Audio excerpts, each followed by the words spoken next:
Bonsoir les amis, bonsoir à toutes, bonsoir à tous. Je me suis lancé dans une opération un peu difficile, je vais même dire très compliquée, c'est-à-dire essayer de vous lire ce qui concerne les évangiles apocryphes. Alors j'ai effectué quelques recherches. Bien entendu, il s'agit de traductions commentées la plupart du temps. Donc je vais vous citer ce qui est compréhensible.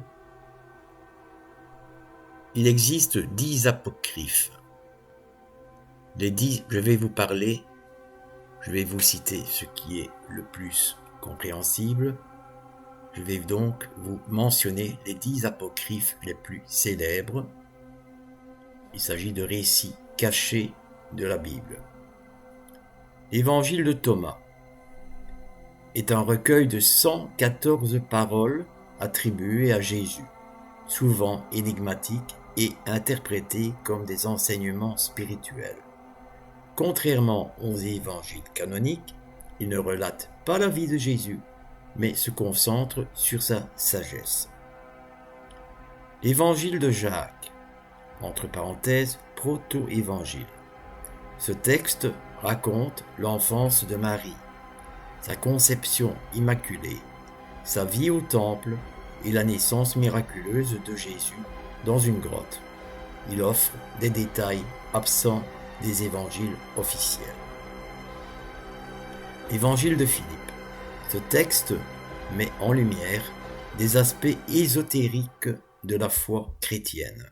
Il évoque une relation particulière entre Jésus et Marie-Madeleine, décrivant celle-ci comme une proche disciple.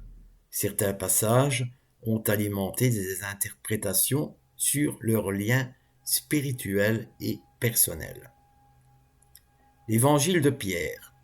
Il se concentre sur la passion et la résurrection de Jésus, avec des détails uniques comme une gigantesque croix parlant au moment de la résurrection. L'évangile de Judas. Ce récit dépeint Judas Iscariote non comme un traître, mais comme le disciple le plus proche de Jésus, exécutant un plan divin en le livrant. Enfance Gospel de Thomas, un évangile qui relate les épisodes de la jeunesse de Jésus, décrivant un enfant doté de pouvoirs extraordinaires, mais parfois imprévisibles. L'Apocalypse de Pierre, un texte décrivant des visions détaillées du paradis et de l'enfer, influençant l'imagerie chrétienne médiévale de l'au-delà. L'évangile de Marie, c'est-à-dire Marie-Madeleine. Ce texte, attribué à Marie-Madeleine, présente une vision où elle est décrite comme une disciple privilégiée, ayant reçu des révélations spirituelles directes de Jésus.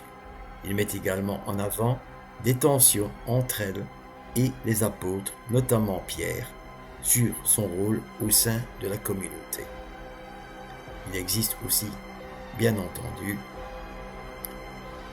l'évangile apocryphe d'Enoch, dont je vous parlerai plus tard également.